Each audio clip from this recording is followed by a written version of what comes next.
Students, अब ये हमारा दूसरा वीडियोस है। इसमें बता रहे थे कि हम जो पहले वीडियोस में बताए थे कि तत्वों का आवर्ती वर्गीकरण के लिए 4 प्रयास किए गए थे। पहला प्रयास किया गया था डे बोरेनर का त्रिक, दूसरा प्रयास किया गया था न्यूलैंड का अष्टक, तीसरा प्रयास किया गया था मेंडलीव की आवर्त सारणी और चौथा आधुनिक आवर्त सारणी। तो हम उसमें बताए थे अंत में कि अब इसे हम एक एक करके बारी बारी से स्टडी करेंगे। तो देखिए वक्त आ गया कि अब हम इसकी स्टडी शुरू करते हैं। फर्स्ट में शुरू करते हैं डे बोरेनर का त्रिक। ओके, तो हम सबसे पहले लिखते हैं डे बोरेनर का त्रिक। डे बोरेनर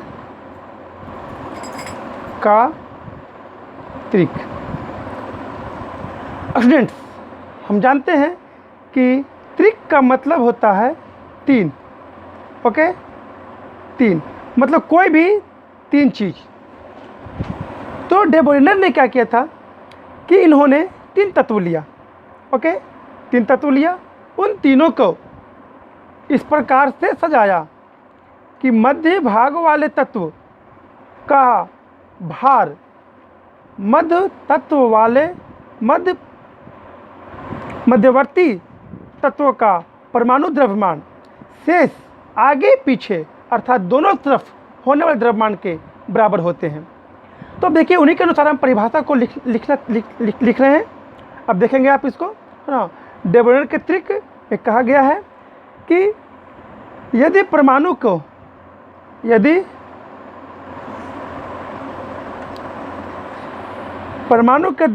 के द्रव्यमानों के अनुसार सजाने पर हम पाते हैं कि मध्य तत्व का परमाणु द्रव्यमान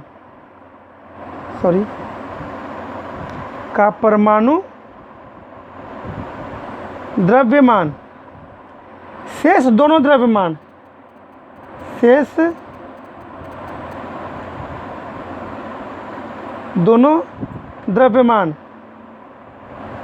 के बराबर होते हैं। ओके, देखिए हम आपको सुविधा के लिए फिर से पढ़ देते हैं। डे बोरेनर ने इस त्रिक में 3 तत्वों को लिया। उन्होंने यह साबित करना चाहा कि बीच का जो तत्व है वो शेष आगे पीछे दोनों तत्वों के परमाणु द्रव्यमान के औसत के बराबर होगा। शेष दोनों औसत द्रव्यमान के बराबर होगा। ओके, चलिए अब इसे हम एक एग्जाम्पल के द्वारा समझते हैं। अब हम इसे एक एग्जाम्पल लेते हैं जिसमें क्लोरीन होता है Cl, ब्रोमीन होता है Br और आयोडीन होता है I। ये हम लिखे हैं इनका संकेत। क्लोरीन का संकेत होता है Cl, ब्रोमीन इसका होता है Br, आयोडीन इसका होता है I। अब हम इनके परमाणु द्रव्यमान को लिखते हैं। क्लोरीन का परमाणु द्रव्यमान है 33.5, ब्रोमीन का द्रव्यमान है 80 तथा आयोडीन का द्रव्यमान है 127। अब हम इनके एग्जाम्पल को वेरिफिकेशन करते हैं। त्रिक के अनुसार बीच का जो तत्व है, ये बीच का जो तत्व है, इनके पहले तत्व और दूसरे तत्व के औसत के बराबर होना चाहिए।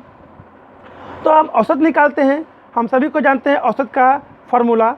ठीक उसी औसत के फार्मूले को लगाएंगे, है ना। क्लोरीन प्लस आयोडीन 2 तत्व हो गए, इनको 2 से डिवाइड देंगे। अब हमको यहाँ पे दिखाई पड़ेगा क्या, है ना, Br। परिभाषा के अनुसार क्या कहा गया है कि शेष दोनों तत्वों के औसत द्रव्यमान के बराबर होते हैं बीच के तत्व मतलब मध्यवर्ती तत्व का, है ना। अब लेते हैं एग्जाम्पल में हम आगे बढ़ते हैं। तो हम जानते हैं क्लोरीन का कितना हो गया है 33.5 और आयोडीन का कितना हो गया 127।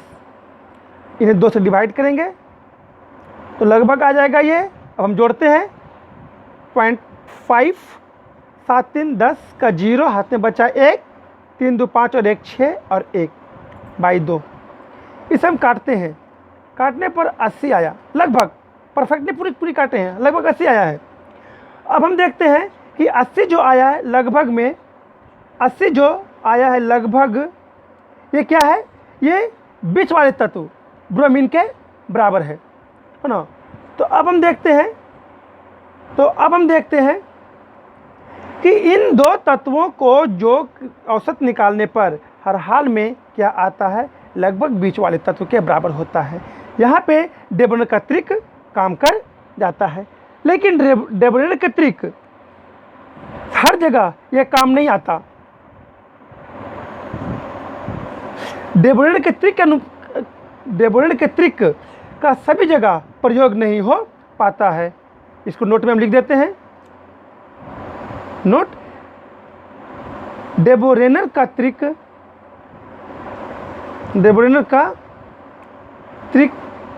का प्रयोग